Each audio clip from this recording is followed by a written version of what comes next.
Hello, my friend. Tonight we're not diving into a battlefield or crossing ancient seas. We're slipping under a blanket, a lumpy, straw-filled one most likely. You're about to visit the Middle Ages, but not the part with kings and swords. No, we're heading straight into someone's bedroom. Because people in the medieval world slept. Strangely, they slept in two shifts, sometimes sitting upright, often without pillows, and frequently with the whole family or a goat. They feared the dark, dreamed of angels, and stuffed herbs in their mattresses. And monks, they had to wake up at 3 a.m. not for coffee, but for chanting in the cold. If you think your sleep schedule is a mess, wait until you meet theirs. So tonight, you'll wander from bed to bed quietly, of course, and see how the past used to dream. And who knows? By the end, you might just fall asleep, like a medieval peasant, with no phone, no alarm clock, and only the stars to worry about. So before you get cozy, take a moment to like this video and subscribe, but only if you genuinely enjoy falling asleep to old stories and strange habits. Now, turn off the lights, pull up your blanket, and let's begin our journey through the weird sleep of history. Let's go. Section 1. First, sleep begins. It's evening now. The fire has died down to its glowing coals. The soup you ate hours ago, watery turnip, and herbs still warms your belly, and your hands smell faintly of smoke and garlic. There's no clock, of course, but your body knows. It always knows.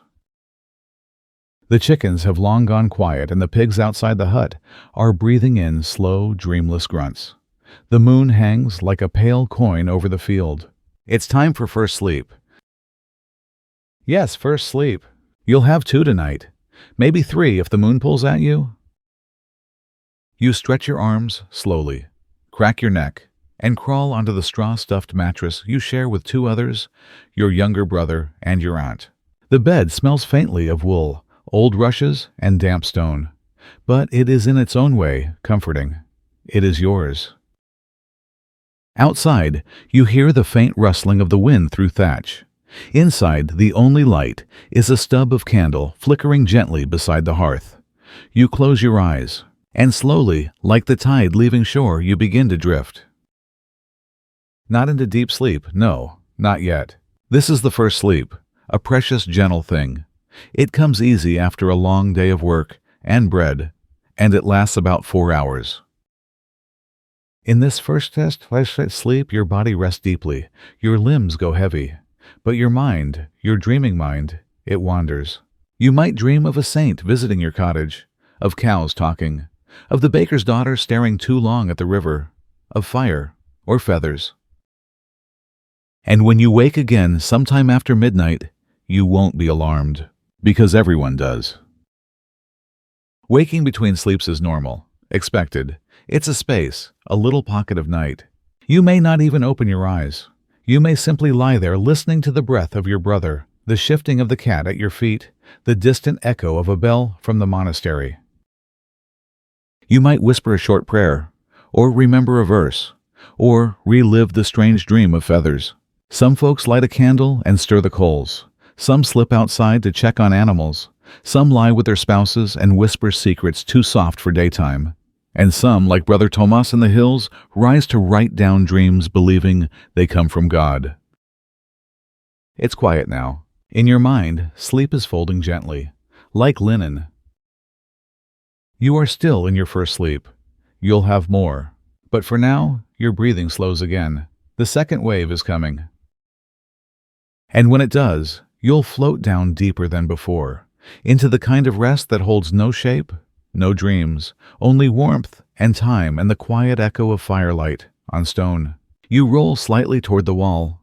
The straw shifts. And with it, the night continues. You don't worry about waking again. It will come when it comes. And until then, you sleep. Section 2. The hour between you wakes softly. Not with a start, but like a boat nudging the shore in the gentlest tide. Your eyes open. The room hasn't changed, and yet it feels different. The candle has burned down to a stub. Ash lies, curled in the hearth. Your aunt's breath is slow and deep beside you. Your brother has rolled away, muttering nonsense in his sleep. The silence is not empty. It hums, like the low echo of a song you almost remember. This is the hour between. You do not feel tired. Your body is rested from the first sleep, but not yet ready for the second. No one taught you this rhythm. You simply know it, like your mother did, like her mother before her. You sit up slowly. The blanket falls to your lap, and the cool night brushes your skin. The air smells of smoke and hay. You don't reach for a candle. You let the darkness stay. There is peace in it, and a kind of permission. You are not alone. Somewhere in another hut, a man stokes the fire again. In the monastery, monks chant softly. In the fields, a midwife walks under the stars to deliver a child before dawn. You are not meant to sleep through the night. The night is for watching, for waiting, for whispering things you cannot say by daylight. You step down quietly. Your bare feet touch the cool earth floor. The cat blinks at you, then tucks her head beneath her tail. You crouch near the hearth and stir the coals. They glow in greeting. No words are needed. You think about the dream, the one with feathers, and a river that ran backward. Was it a warning, a gift? You remember what the midwife once said. Dreams don't lie, but they don't always speak your language. You smile. You reach for the leather-bound psalter your aunt keeps by the bed. You turn to a verse you know by heart. Your lips move without sound. The words sink into the night like seeds into soil. A soft knock at the shutter startles you. Just a wind, perhaps, or something else. You don't open it. You don't need to. The world is still turning, and you are simply awake for a moment of it. Others have used this hour for mischief, for meetings, for mending socks and soles. You've used it for silence, and that perhaps is enough. You set the psalter down, wrap the blanket around your shoulders, and slip back into bed. You lie on your back, eyes open, staring at the dark ceiling that holds no stars, only the weight of time. And slowly, slowly you feel it return, that soft pressure behind the eyes, that warmth climbing your limbs, the second sleep. It doesn't come like the first. It comes quieter, deeper, with fewer dreams and more forgetting. You turn onto your side. The cat purrs once and falls silent. The house breathes. The hour between is over, and the rest of the night, what little is left, belongs to sleep. Section 3. Straw beds and linen dreams. You never really notice the straw, until it pokes you sharply in that same spot behind your shoulder blade. Every night, you shift sigh and find a softer patch, for now. This is your bed, a wooden frame if you're lucky, a heap of straw if you're not.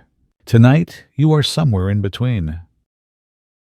You lie on a tick, a large cloth sack stuffed with straw, maybe a little moss, maybe the last few feathers that haven't been picked clean by time or mice.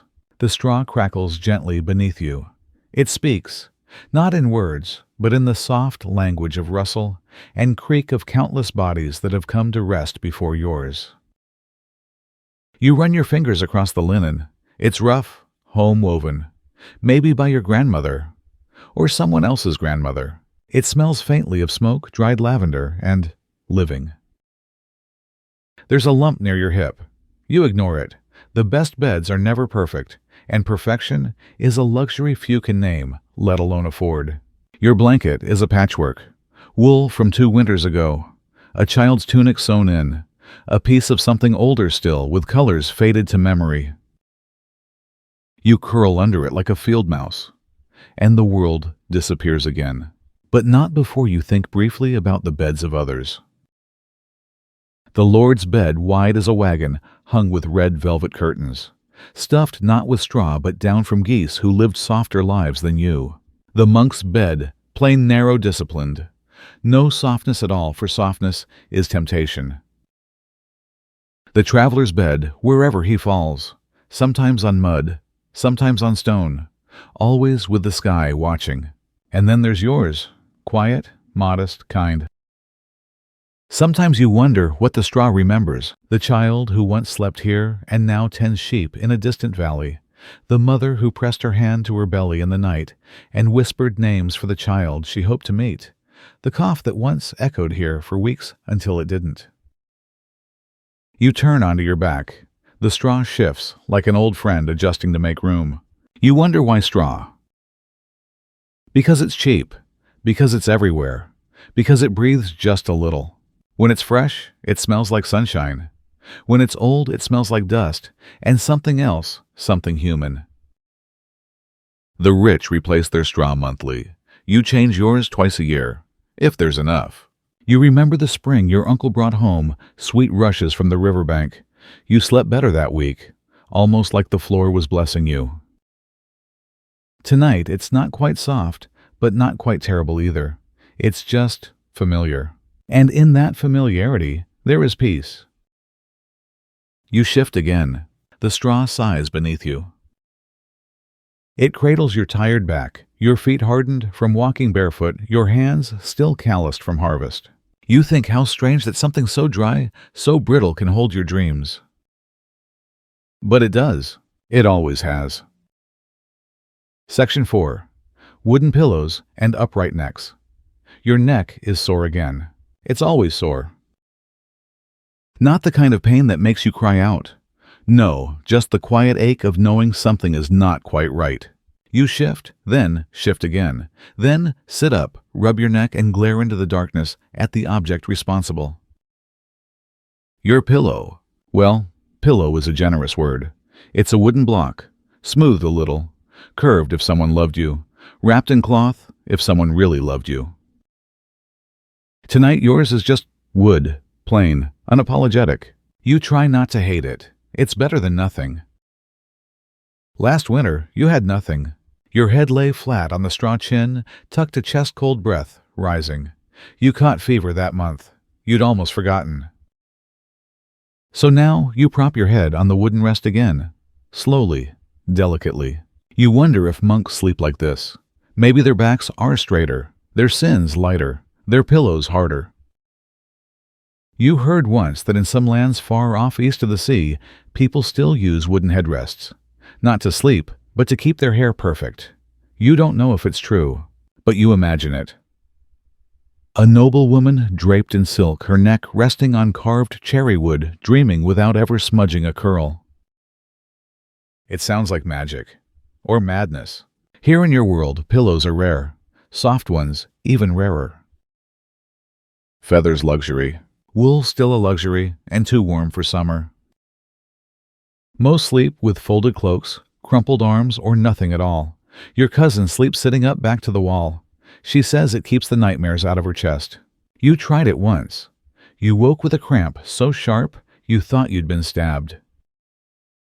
So now it's the wooden block. It doesn't comfort you, but it gives your head a place to be, and sometimes that's enough. You lie back down. Try to focus on the good. The pillow doesn't attract mice, it doesn't mold, it doesn't need fluffing, it never gets stolen. And in the morning, when your neck is stiff and the sun is creeping in through the shutters, you'll feel like a warrior who survived the night. You imagine monks reciting matins, still half asleep, necks sore from holiness. You imagine queens complaining quietly to their maids, "Tell the carpenter to sand it again, will you?" You smile in the dark. Maybe in 100 years, someone will invent a pillow full of air, or filled with water, or something you can warm with fire. But for now, it's wood and dreams. You close your eyes. Let your head rest carefully. Let the ache become background noise. Let your thoughts wander far from your spine into the safer territory of clouds and feathers and better worlds. The wood creaks beneath you. You don't fight it anymore. You accept it. Even in its hardness, it is yours. And with that, you sleep. A little crooked, a little sore, but not alone. Section 5. All in one bed. You're not alone in bed. You never are. There's your younger brother to your left, the one who kicks in his sleep, and your cousin on your right, who talks to ghosts after dark. At the foot, curled like a bread roll, is your grandmother, and somewhere near your ribs is the cat, of course. This is normal. Beds are for sharing, always have been. In your home, the big bed is the warmest spot, the highest status, and the safest place during cold or worry. You can't remember a night when you had a bed to yourself, or even half. When you were 5, you slept with your mother and aunt. When you turned 10, you were shifted down to sleep with the younger ones. Now, at 15, you float somewhere in between, not quite old enough for the hearth, not quite young enough for the floor. You shift your foot carefully. It bumps someone else's ankle. They don't stir. You exhale and settle again into the soft chaos of shared space. The mattress rustles under every movement. A symphony of sighs scratches sniffles. And still you sleep, because this is what you know. Outside your home, it's the same. In taverns, strangers sleep side by side, snoring into shared blankets. In castles, nobles invite guests to sleep in their bedchambers for warmth, for politics, or simply because space is precious. Even the king, it's said, does not always sleep alone, not for comfort, but for ceremony. You once heard of a lord who slept with 5 attendants at his feet, not for love, but to ensure no one killed him in the night. You're not worried about being stabbed, but your cousin does drool in her sleep, which some nights is nearly as bad. You pull the blanket up to your chin. Someone coughs. Someone turns over. Someone whispers a word in a dream language that makes no sense and yet fits. You smile. You remember the time your uncle brought a guest, a merchant from the city. He looked at your shared bed with confusion, even horror. That night, he tried to sleep upright by the fire. In the morning, he joined the bed without a word, because cold has a way of convincing people. And loneliness, too. There's comfort in breathing together, in knowing your sister is only a shoulder away, that if someone cried in the night for pain or memory or a dream, there would be someone to reach for. Of course there are rules. You turn away from the others. You tuck your hands in close. You don't kick unless someone kicks first, and no singing after sunset. That's grandmother's rule. You once tried to sing a lullaby at bedtime. She muttered, "You want to call spirits, do you?" You never tried again. Now you just listen. To the layers of sound, breathing, shifting straw, wind against shutters, a goat sneezing outside. And beneath it, all heartbeats. So many heartbeats so close you could mistake them for your own. You close your eyes. Your body fits itself into the spaces between others, like puzzle pieces or spoons. This is the shape of sleep in your world, not private, not still, but shared, and somehow peaceful. You think of people in faraway lands with their own rooms, silence, loneliness. You can't imagine it. To sleep without someone breathing beside you, terrifying. You roll toward the wall. A hand flops onto your shoulder, then slides away. No one stirs. You exhale. You smile. And you sleep. Together. Section 6. Bells at midnight. It begins softly, not like thunder, more like a sigh, cast across stone. The first bell. It reaches your ear even through the straw walls, even through sleep. Not enough to wake you, just enough to remind you that you are still here. Another bell follows, then another, evenly spaced, measured like a monk's breath. It's midnight. And someone somewhere is already standing, already lighting a taper, already moving through a dark hallway with a candle in hand. You lie still, eyes barely open, listening. You've heard this sound all your life. The monks in the abbey beyond the trees wake each night to sing, to pray, to remind the world, even the sleeping world, that God doesn't sleep. The bells don't frighten you. They're not alarms, they're invitations. To remember, to rise, or in your case, to turn your head, and let your soul drift gently toward the sound. You wonder what they're chanting now. Maybe the Psalms, maybe a litany of saints, maybe nothing at all, just silence shaped like prayer. You imagine the abbey, cold stone floors, thin robes rustling, candles flickering inside deep, windowless walls. No one speaks, only the sound of heels on flagstones, the rustle of pages, and the unshakable rhythm of breath and voice. It's called matins, the night office, a duty, a devotion, a tether between earth and sky held in the hands of tired men. And yet, despite the cold, the aching knees, the endless repetition, they do it, every night. For decades, you close your eyes and try to imagine the echo, how it must sound within the stone belly of that church. A voice, and then another, and then a dozen rising folding into one another like wool in water. Not loud, but full, like light through stained glass. You've never been inside, but sometimes you dream that you have. In your dreams, the monks don't see you. You walk among them like a ghost, a warm one. You wonder if one day when you're old enough, you'll walk there for real, to listen or to join. But for now, you lie in your bed. The bells are slowing, fading. Each one marking time, each one cutting through the quiet like a soft blade. The final bell rings. It lingers. You let your breath follow it. Let your thoughts fall behind it, like children chasing after their mother's steps. You are not a monk. You do not rise. You do not pray aloud. But something inside you answers anyway. A silence within a silence. A wordless, weightless amen. The darkness grows heavier now.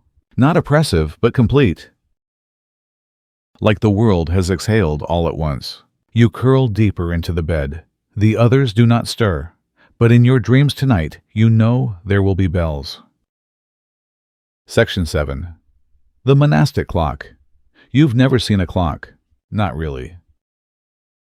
There's the sundial by the abbey gate, but it only works when the sun cares to shine. And it never glows in the dark. There's your body, which knows when it's time to eat time, to stretch time to sleep. But then there are the monks, and the strange rhythm they follow, not sun, not stomach, but prayer. Their clock is a sacred one, measured in hours that aren't truly hours, moments that ring out with Latin incense and tired voices. You've heard of it. They call it the divine office. 8 times a day. 8 calls to rise, recite, kneel, return. It begins in darkness, matins at midnight, then lauds just before dawn, prime as the sky blushes, terce when labor begins, sext at the sun's height, none as shadows lengthen, vespers in the hush of evening, and compline when the candles grow tired. This is the clock that rules the monastery. No ticking hands, no brass bells swinging from towers, only voices and the turning of pages and the shuffling of feet toward prayer. You imagine them now, robes brushing, stone faces sleepy, but steadfast whispers blooming in cold corridors. They don't ask if it's morning, or if it's time. It always is. Time for them is sacred repetition. It circles like a wheel, not straight, but spiraling in on itself closer each day to something divine. You wonder what it's like to live like that, to never wonder what to do next. Because the bell will tell you. The book will open. The same psalm will greet you like an old friend. You've watched them walk through the village, their eyes calm, their steps even. Not fast, not slow, just steady. You once asked your aunt why they wake at such impossible hours. She answered without looking up so they don't forget who they are. You think about that a lot, because in your world, time is messy. You rise with the chickens. You sleep when the fire dies. You lose whole hours to clouds, to chores, to laughter, to nothing. But the monks, they live by a rhythm older than bells, older than sleep, older maybe than fear. You lie in your bed now, listening. trying to hear the echo of their chanting, trying to guess what hour it is. Not by stars, not by shadows, but by the silence itself. You think if I were a monk, I would be waking soon. You smile, then frown, because the idea of waking at dawn on purpose feels heroic or absurd. But maybe if you did it every day, it wouldn't be strange. It would be holy. You close your eyes, and you wonder. If you were to build your day around peace, around prayer, around rhythm, instead of rush, what kind of person might you become? You'll never know. But in the distance, a bell rings again, soft, steady, certain. And once more you sleep, not like a monk, but like someone who's heard the music of their clock and remembered it even in dreams. Section 8. Dreaming in Armor. Your back aches. Of course it does. You've been sleeping on dirt for 3 nights straight. Well, not sleeping, resting, half watching the campfire burn to its bones, half listening for sounds that don't belong, twigs snapping, steel whispering, breath that isn't yours. You shift on the ground. Your armor clinks softly, not all of it, but enough. The breastplate's off, the greaves too, but the mail shirt still on. You tried taking it off last night. Woke up twice once, from cold, once from the feeling that something had pressed too close. So tonight you leave it on. It scratches, it pinches, but it keeps you honest, keeps you alive. You stare up at the tent roof. A single moth flutters near the hanging oil lamp. It casts no shadow, only movement. You wonder if nights dream like peasants do, of rivers and bread, of running teeth loose, of mothers they haven't seen in decades. Or do they dream of war, even when war sleeps? You close your eyes. Try not to think of the cold hilt at your side. Try not to think of the man you saw fall this morning, his eyes wide mouth open, and yet no sound came. You've learned not to carry those images to sleep, but sometimes they follow you anyway. You try to think of home, of the sound your sister makes when she stirs porridge, of the dog's paws skittering on stone, of summer wheat leaning, but all that feels far now, too far. You roll onto your side. The chainmail shifts. It's heavy, like memory. You remember what the older soldier told you once as he patched a boot by firelight. Sleep like a thief, eyes closed, ears open, and never too deep. You laugh then. You don't laugh now. A breeze lifts the tent flap. You see stars, just a few, enough to remind you that something above still moves, even when you feel stuck in place. You breathe in slowly, let the smell of leather, sweat, and steel settle in your chest. You don't expect dreams? Not here, not tonight, but they come anyway. In the dream, you are not wearing armor. You are a bird, feathers instead of mail, wings instead of arms. You soar over fields you've never seen, calling out a name you've forgotten. No one answers. You land in a city made of ash. The people wear no faces. The gates do not open. You wake with a start, chest tight, hand on your dagger. It was only a dream, but your body remembers it like a battle. You sit up. Across the fire, another soldier stirs. He doesn't speak, just nods. You nod back. You both lie down again. Neither removes their armor. Sleep returns slower this time, softer. When it comes, you're ready. Not relaxed, never that. But still, you wonder if anyone in history ever slept deeply in armor. Probably not. But you do your best. And sometimes that's all a night can do. Section 9. The Fear of Night. You don't open your eyes at first.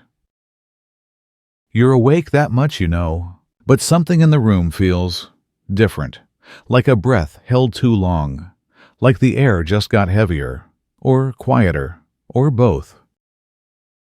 You lie still, blanket pulled to your chin. No sound, no breeze, just something. You felt it before. The cold edge of night, the part after sleep but before reason, where the mind forgets where it left the light. You open your eyes. The darkness isn't just black. It's alive, moving maybe, or watching. You tell yourself it's nothing, just the wind, just the way shadows shift when your heart beats too fast. But the fear is real, ancient, hardwired. In your village, they don't talk about night directly. They call it the hollow hours. They say, best not to speak after sunset, lest something answers. You used to think it was silly. But now, lying in the dark, you understand. The fire has gone out. You didn't notice it until now. But the absence of light feels like a door opened in the wrong direction. You remember the stories of black dogs that stalk the fields, of women with backwards feet, of glowing eyes outside the window, waiting not to harm but to be seen so they can enter. You swallow. You don't believe in such things, not in daylight. But midnight is not daylight, and belief has different rules in the dark. You reach for the wooden cross beside your bed. Your fingers find the familiar grooves. You don't pray, not out loud, but you hold it, and somehow that's enough. Someone once told you that demons fear iron, so you slide your knife under the blanket, not to use it, just to have it close. You tell yourself it's for mice. It's not. Your eyes adjust slowly. You see the outline of the beam above, the shape of the window, the lump that is your cousin snoring. Still, your heart ticks faster than the silence. Why is it so quiet? You wonder if you're the only one awake. You hope not. Even if the others are asleep, their breathing is a tether away to stay here in the world of warm things and known names. You listen. One breath, then another. Then the wind rises just enough to rattle the shutter. You jump. It's silly. It's just wind. But fear doesn't need facts. Not here. Not in the hollow hours. You curl tighter under the blanket, as if wool can guard against shadows. And maybe it can. Your grandmother used to say that darkness is not evil. It just doesn't speak your language. You didn't understand that before. But now, as your breath slows, and the air warms again, and the weight lifts you think you might, the fear is still there, but it's quieter, like a guest who's decided not to knock tonight. You let go of the cross. The knife stays, just in case.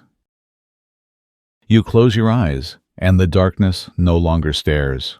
Now it just watches like the ceiling, like the stars, like everything else that's too old to care if you're afraid. And somehow that's comforting. You sleep again, not because you've forgotten the fear, but because it's made room for you anyway. Section 10. The second sleep. You don't remember when it returns. The second sleep never announces itself. It doesn't tap your shoulder or pull the blanket tighter. It simply arrives. Like fog, like mercy. One moment you are lying in the dark heart, still whispering the last of your fears. The next, you are nowhere and everywhere. This is the deeper sleep, the one the old people talk about with reverence, the sleep that heals not just the body, but the soul. You do not dream here, or if you do, you never remember, and that's fine. This sleep doesn't want to be remembered, it wants to be total, undisturbed. Still, in the village they call it God's pocket. A space between breaths, a hollow that only the quietest find. Some say the second sleep is when your spirit visits the other side, not to stay, just to sit, to be reminded of peace. You don't know if that's true, but you know it feels different. Your limbs are heavy, but not sore. Your breath is slow, but not labored. The weight of the day has melted, and all that remains is warmth and blankness, and the deep, slow thrum of your heartbeat. There are no bells now, no rustling, no cats shifting at your feet. Even the wind seems to wait. It is a holy silence, the kind that doesn't come often, the kind that even monks wish for. You are inside it, cradled, and though you do not think not really, there's a flicker of something soft at the edge of you. Gratitude, not the loud kind, not the kind with words or hymns. Just the kind that says, yes, I am here, and it is enough. In the homes around you, others lie the same way. Children pressed into their mothers' sides, fathers with calloused hands, curled into fists they don't need tonight, grandmothers snoring gently like lullabies. Even the livestock seem quieter, as if they too have slipped into something more than rest. Outside, the stars have turned slightly. The moon has drifted from one window to another. But you do not notice, because in the second sleep time stops being important. So does memory. So does name. You are not a blacksmith's daughter. You are not a page, or a soldier, or a boy afraid of the dark. You are breath and warmth, and the soft rhythm of sleep doing its ancient sacred work. In a few hours, you will stir. You'll stretch, blink against the dawn, feel the ache return to your spine, and the world climb back onto your shoulders. But not yet, for now you are nowhere. And it is good. Section 11. Waking with the Sun. You don't wake with a jolt.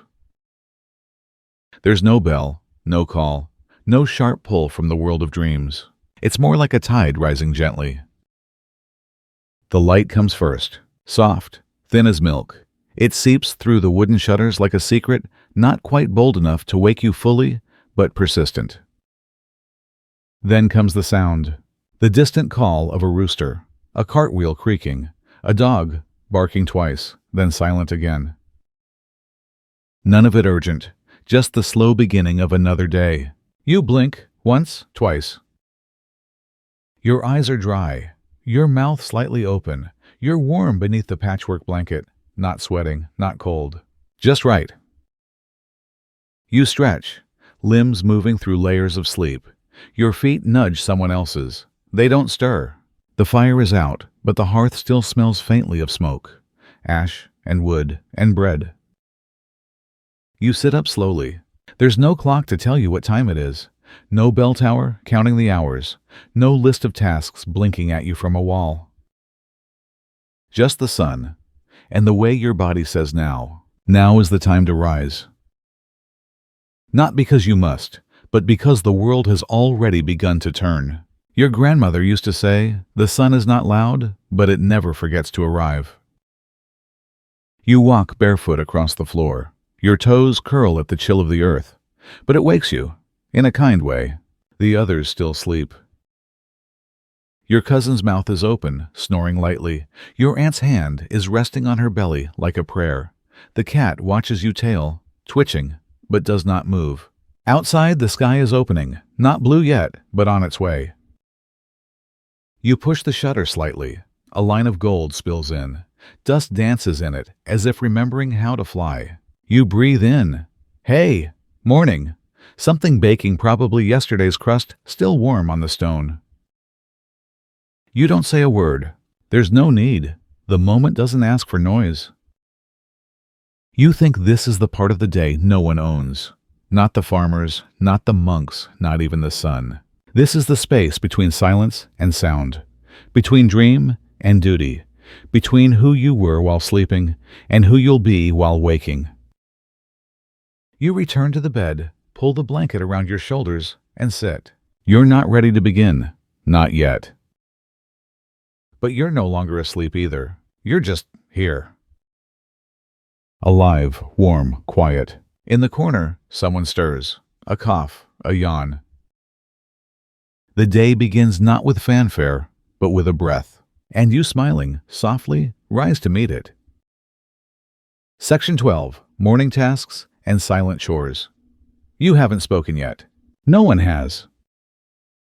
The sun is up, but the house is still wrapped in the kind of hush that feels like a spell you're afraid to break. You move quietly. The blanket folded, the bed smoothed. Your feet whispering across the packed earth. Someone coughs. Someone stretches. Someone begins to stir the coals. But no one speaks. Not because you're angry, not because you're tired, but because the morning has its own language and it doesn't need words. You lift the pail from the corner. The metal is cold in your hand. You step outside. The air is crisp. It smells like damp wood and distant animals. Your breath clouds in front of you. It floats, then disappears. You walk to the well. The path is familiar beneath your feet, mud-packed, stone-speckled edges worn by 1,000 quiet mornings just like this. At the well, you drop the bucket. It descends with a wet thunk, then the pull. The rope creaks. The water is heavier than you remember. Your arms strain. You don't complain. You never do. The bucket crests the stone rim. You catch it just before it tips. It sloshes once, then stills. You carry it home. The handle bites into your palm. Still no words. Back inside, the hearth is alive again. Coals glow like sleeping embers of the sun. Your cousin is kneeling beside it, blowing gently. The fire licks the kindling, then catches. You nod, they nod. That's enough. You rinse your hands in the basin. The water is shockingly cold. It snaps you, fully awake. You wipe your fingers on your tunic. There's ash beneath your nails. There always is. Someone has already sliced the bread. Someone else is mending a tunic by the door thread between their lips. The room smells like smoke and yeast and wool. You reach for the broom. It's old, the bristles long uneven, the handle polished smooth by use. You sweep.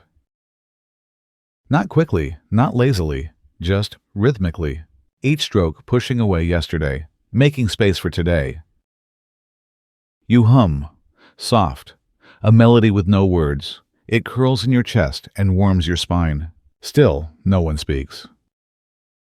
But the room is not quiet. It is filled with the music of motion. Wood cracking, water dripping, chickens clucking somewhere outside. You glance to the window. The light is stronger now, golden, kind. You think this is the real beginning of the day. Not when you opened your eyes, not when you left the bed, but here in the doing. The chores are not exciting, but they are real. They remind you that you're still here, still useful, still part of something that moves, even if it moves slowly. You tie your hair back. You pick up the basket. The eggs need checking, the garden a quick look, the goat a pat on the head, and maybe a scolding. You don't need a list. You just need your hands.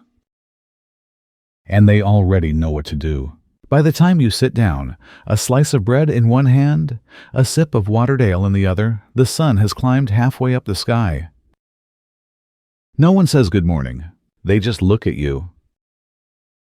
And you look back, and somehow that's louder than any greeting. Section 13. Sleeping outside the walls. Tonight there is no door to close behind you, no shutter to draw, no straw mattress waiting. Only the sky, and the earth, always the earth. You walk past the last torch of the village, past the old wall crumbling moss-covered tired. You find a patch of grass that hasn't frozen yet, a small hollow near a tree, not warm, not soft but quiet, and empty. You lower yourself slowly, your blanket thin, patched folds beneath your back. It doesn't block the cold, but it helps. The stars are brighter out here. There's no firelight to compete, just endless black pinpricked with light like holes in heaven. You exhale. It fogs the air, disappears. You are not alone in the world, but you are alone tonight, and that is its own kind of weight. The walls behind you hold warmth, noise bred. They hold names, and yours is not among them. You curl tighter. Try to keep your feet warm by tucking them into your coat. It works, a little. Sleep does not come quickly. It creeps in like the cold, slow, uncertain cautious. You hear owls. A branch snaps far off. A fox maybe, or something less polite. You hold still. You've learned that movement invites attention. Better to become part of the land, a rock, a root, a forgotten thing. The moon rises higher. It turns the frost silver. Your breath glows like candle smoke. You let your eyes close. You dream of walls. not to keep you out, but to keep warmth in. You dream of soup, of heavy blankets, of someone saying your name softly just before they blow out the candle. You shift, your hip hits a stone. You don't move again. The night deepens, the sounds settle, even the wind seems to tiptoe. You pull your hood tighter, feel your heartbeat slow, not from peace, but from the body's slow retreat into sleep. This isn't comfort, but it is survival. You sleep like a stone in the field, unnoticed, still, real.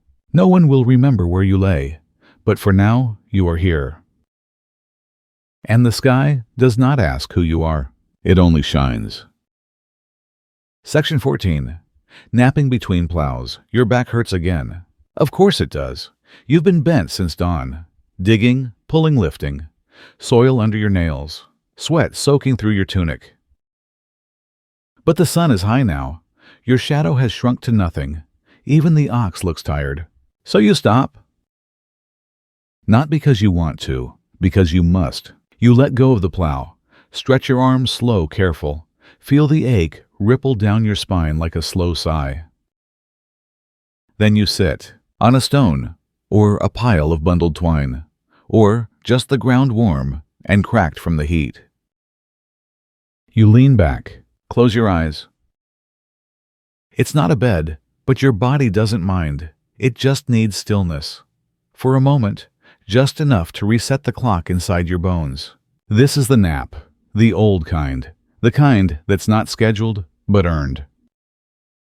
You hear the bees, you hear a bird, or maybe just the rustle of feathers in the hedge. You let your hands fall open on your lap, calluses pressed against calluses.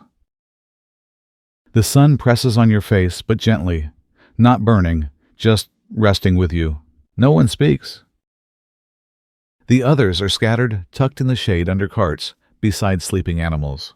Some snore, some chew a crust, some sit with their heads in their hands, not thinking, just being. You don't plan to sleep. You tell yourself, just a pause. But your body has other ideas. Your eyelids droop, your breathing slows. The plow waits, the soil waits, even the sun, it seems, waits. And in that moment, you doze. Not deep, not long, just enough to slip below the surface. You don't dream. But you drift. And in that drift, the ache lifts a little. The noise dulls. The day softens around you. Then a sound. A cough, a cartwheel, a shout far off. Your eyes open. You blink against the light. The nap is over. No one tells you to rise. You just do. Because the work hasn't finished. The rows still stretch ahead. The earth still calls. You stand. Shake the straw from your tunic. Wipe your hands on your legs. Stretch again, slower this time. And then back to the plow. But something's changed. The world feels lighter. Your breath is deeper. Your legs more certain. The nap brief as it was stitched something back together. You'll do it again tomorrow. And the day after. Because these naps are not laziness. They're survival. And you, in your quiet, sweat-dappled way, are surviving. One row, one breath, one nap at a time. Section 15. The itinerant sleeper. You don't sleep in the same place twice. Not if you can help it. Last night, it was a barn, half full with hay, half full with fleas. Before that, a chapel porch, stone cold but dry. Tonight, a tavern maybe. If they don't mind the smell of your boots. If the keeper is kind. If your coin hasn't run out just yet. You walk with your satchel slung over one shoulder. Everything you own fits inside it. A patched shirt, a worn comb, a knife too dull for pride, too sharp for safety. You've learned the language of sleep on the road. Where to tuck your shoes so they aren't stolen. How to curl your body so your back doesn't seize. What sound means trouble and what just means rats. You've slept beside streams, under wagons, in ruined towers with stars looking in through shattered roofs. And once in a stranger's house, beside a fire, with a bowl of soup still warm in your belly. That was a good night. But rare. Mostly, you sleep light. You keep one eye closed and the other almost open. You nest in corners. You breathe slow to blend in. You're not alone in this. The roads are full of walkers like you. Pilgrims, jugglers, tinkerers, men who lost homes, and women who ran from them. You pass them sometimes, just before dusk. A nod, a glance, no words. But in the silence, a shared understanding, sleep where you can. Rise when you must, keep moving. You don't miss a bed, not really. Beds are for people who stay. You've got places to be, even if you don't know where they are yet. You find a spot tonight under a tree. The ground is soft, the air still. You tuck your bag beneath your head. Your boots stay on. You hum a tune, one you picked up from a minstrel 2 towns back. It has no words, just rhythm, like footsteps or heartbeats. You close your eyes. The stars blink. You dream, if at all, of roads, of lanterns swinging from cartwheels, of faces you almost remember, and places you haven't been yet. It's not deep sleep, but it's yours. And when morning comes, you'll rise, shake the dew from your coat, and keep walking, because the road doesn't end. And neither it seems to you. Section 16. Sleepless for God. The candle is almost gone. Just a stub of wax now, leaning in its holder, flickering like it might give up at any moment. But you are still here. Still kneeling, still watching, still waiting. You have not slept tonight, not even closed your eyes. Not because you cannot, but because you will not. This is your vigil, your offering. A night without sleep given to God. You shift your weight, your knees ache, your back burns, your neck feels like it's held up the stars. But you stay. You made a vow to keep watch, to stay awake, to listen. At first there were thoughts, so many. The world buzzing behind your eyes, the day's mistakes, the people you miss, the hunger you ignored. Then came the silence. Then came the restlessness. Then nothing. Just breath and flame and stillness. And now, something else. You can't explain it. A presence. A peace.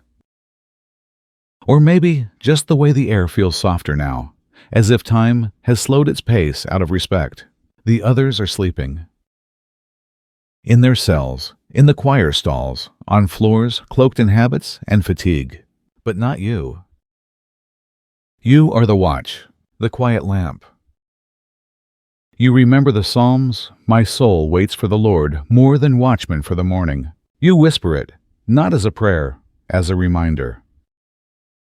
You watch the flame bend, grow thin, recover. It mirrors your own resolve. You are not perfect, but you are present. And tonight, that is enough. The room smells of stone, old wood, and wax. The silence isn't empty. It's filled with memory, of voices, of vows of generations who sat here before you, bone stiff eyes blurred, holding vigil for a world that still turned. You hear your breath. It slows. Not with sleep, but with surrender. You aren't trying to hold on anymore, just trying to remain. You wonder how long until dawn. You wonder if you'll notice when the light returns, or if it will simply appear like forgiveness. You bow your head, not from exhaustion, from awe.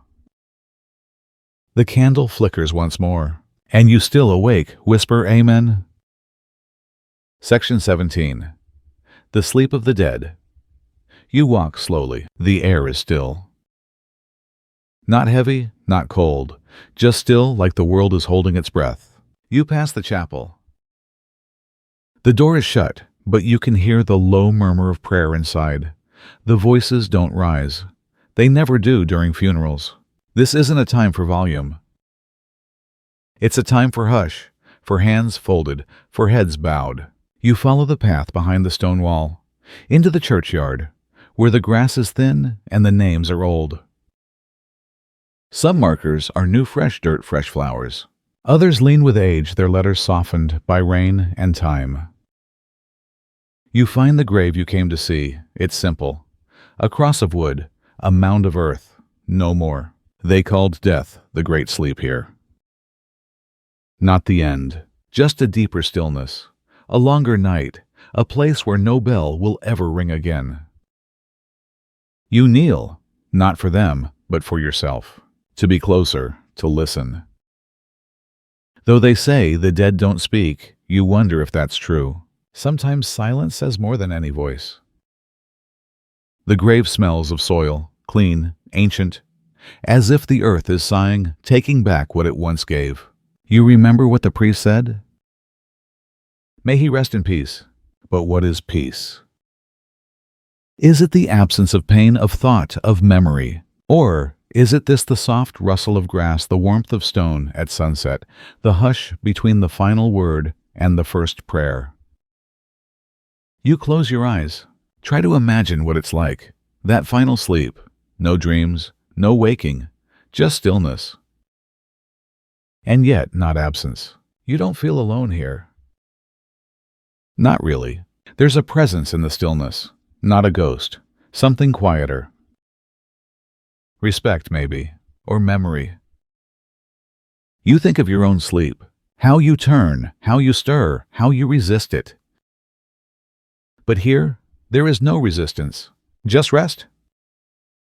You place a hand on the mound. The dirt is cool, solid. You say nothing. There is nothing to say.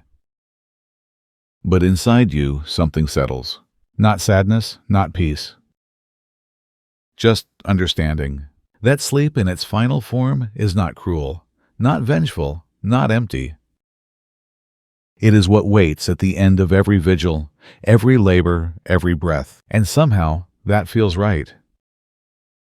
You rise, brush the dust from your knees, and as you leave, you whisper a quiet goodbye. Not for them, for yourself. Because now you can sleep too. Section 18. The Sleeping Pilgrim. You've walked far today. Farther than yesterday, farther than you thought you could. The soles of your feet ache like bruised fruit. Your cloak smells of dust, sweat, and the wind. But the road behind you is longer than the one ahead. You can feel it. You're close. Not to the end, but to the place. The shrine, the bones, the blessing. You still whisper the name sometimes, like it might shorten the distance. Canterbury, Rome, Santiago. Names spoken like prayers or promises. Tonight you sleep beneath a tree, an olive maybe, or elm. Its branches curl like old fingers, and its roots make a cradle awkward but steady. You didn't expect comfort, not out here, but you expected something. And this quiet, this pause is enough. The stars blink overhead. A distant dog barks once, then is silent. You pull your cloak tighter, feel the stiffness in your shoulders, the sting of a healing blister on your heel. You're too tired to eat, too tired to think. But not too tired to believe. That's what keeps you going. That's what lets you rest. Not the body, the faith. Even now, lying on uneven ground, you feel it humming inside you, soft low, like a hymn only you can hear. You're not alone. Somewhere nearby, others are curled under carts, or in the corner of barns, or behind monastery walls, granted to pilgrims. You've seen them. The limp, the cough, the coinless hope. And you've seen the kindness too. A crust shared, a blanket offered, a fire left burning just a little longer for the stranger. You roll onto your side, feel the ache settle into your hips. The night air is cool, but not cruel. Your bag is your pillow. Your staff lies beside you, one hand resting near it. You do not pray aloud tonight.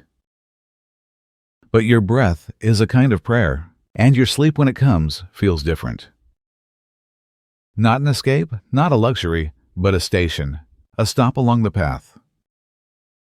You dream or think you do of reaching the place, of stone steps, of incense in the air. of the light slanting through colored glass. You dream of kneeling, of resting your forehead on cool marble, of someone touching your shoulder and saying you made it. You smile in your sleep? Because one day you will, but not yet. Tonight you rest, a pilgrim still walking even in dreams. Section 19. The sleep you don't remember, you open your eyes. Not fast, not slow. Just enough. Enough to see that the room is still dark, but not completely. Enough to know that the fire has gone out, but the ashes are still warm. You don't know how long you've slept. It could have been an hour, or a day, or longer. Your mouth is dry, your limbs heavy, not with exhaustion, but with weightlessness, as if you floated for a while, and only just returned. You blink again, try to remember the moment you fell asleep, but it isn't there. No transition, no turning onto your side, no final thought, just a gap. You think I must have been ill. Your body feels unfamiliar, like it was borrowed, or broken, then stitched back together without you knowing. You taste bitter herbs, you smell smoke, you hear voices faint, but not speaking to you, or maybe they're echoes of something someone said while you were gone. Because that's what it feels like. You were not asleep, you were absent. Somewhere else, someplace without dreams, without light, without need, and now you've come back. There's a cloth on your forehead, wet, warm, soft. You don't know who placed it, you don't ask. Because questions belong to the waking. And you're not fully there yet. You breathe in. The air smells like lavender, or maybe thyme, old herbs from someone's cupboard, placed near your bed like protection or prayer. You wonder if someone sat beside you while you were gone. You hope so. You hope a hand touched yours, even if you didn't feel it, even if you couldn't hold it back. You shift under the blanket, not straw, feathers maybe, or just layers of wool folded with care. You close your eyes again. Not to sleep, not this time, just to rest. To let the silence finish its work. You think about the moments you'll never remember, the ones that slipped past you while your mind was silent. What did they carry? Pain relief, grace? You'll never know. But you're here now, breathing, blinking, remembering how to be. And somehow, that's enough. You won't tell anyone about this sleep. They won't understand. Or they'll call it fever, or fainting, or God's mercy. Maybe they're all right. Maybe none of them are. But what you do know is this. There is a kind of sleep that asks nothing, gives no dreams, and leaves you whole, even if you never felt it happen. Section 20. When sleep finally comes, you're not trying anymore. Not to stay awake, not to finish something, not to resist. You've set the tasks down. The words, the worries, they can wait. Everything can wait. Your eyes are heavy, but not with struggle, with softness. The kind that only comes after surrender. You lie still. Not perfectly, your legs twitch once your hands shift beneath your chin, but you are still enough. You are safe, or close enough. The candle is out. You didn't notice it go. The fire is coals now, glowing quietly, like they too are almost ready to sleep. The room breathes. The wood settles. The walls hold you. You are not cold. Someone covered you earlier, you don't know who. You didn't ask. But the blanket is warm, and your shoulders no longer shiver. You breathe through your nose, slow, measured, as if the air has thickened to become honey, or sleep itself. Your body is tired, but your soul is something else. Not tired, not awake. Just still, just resting. You think this is it, not the end, but the arrival. This is the sleep that finally comes, not forced, not stolen, not fled from. It comes like an old friend, like rain after drought, like forgiveness after silence. You do not dream, or if you do, they are soft things. A child's laugh, a breeze through wheat, the feel of bread in your hand, a face you once knew. You let go, not with drama, not with fear. Just ease. Your last thought before thought itself dissolves is simple. Yes, yes to the dark, yes to the stillness, yes to sleep. At last, you've made it to the end. Not just the end of this story, but the edge of sleep. You've wandered through villages and fields, stood beside monks and pilgrims, shared silence with strangers, and drifted through rooms lit only by memory. Some nights in history were loud, but not these. These were nights of stillness, of soft blankets, cold floors, and eyes that closed not from comfort, but from the weight of the day. You've seen how they slept, the peasants, the priests, the dreamers, the dying, how sleep was never guaranteed, but always welcomed. And now it's your turn. There's nothing left to hear. No more sections, no more words, only you, the pillow beneath your head, the gentle breath you take in, and the quiet breath you let go. Let the rest of the night hold you. Let your mind wander where it wants or nowhere at all. You don't need to stay awake for the end. There is no end. Just rest. So close your eyes. Forget the time. Forget the room. Forget even the sound of my voice. Sleep is here now, and it's been waiting for you all along. Good night, my friend. May you dream gently, and may tomorrow greet you with light. Until next time, sleep well.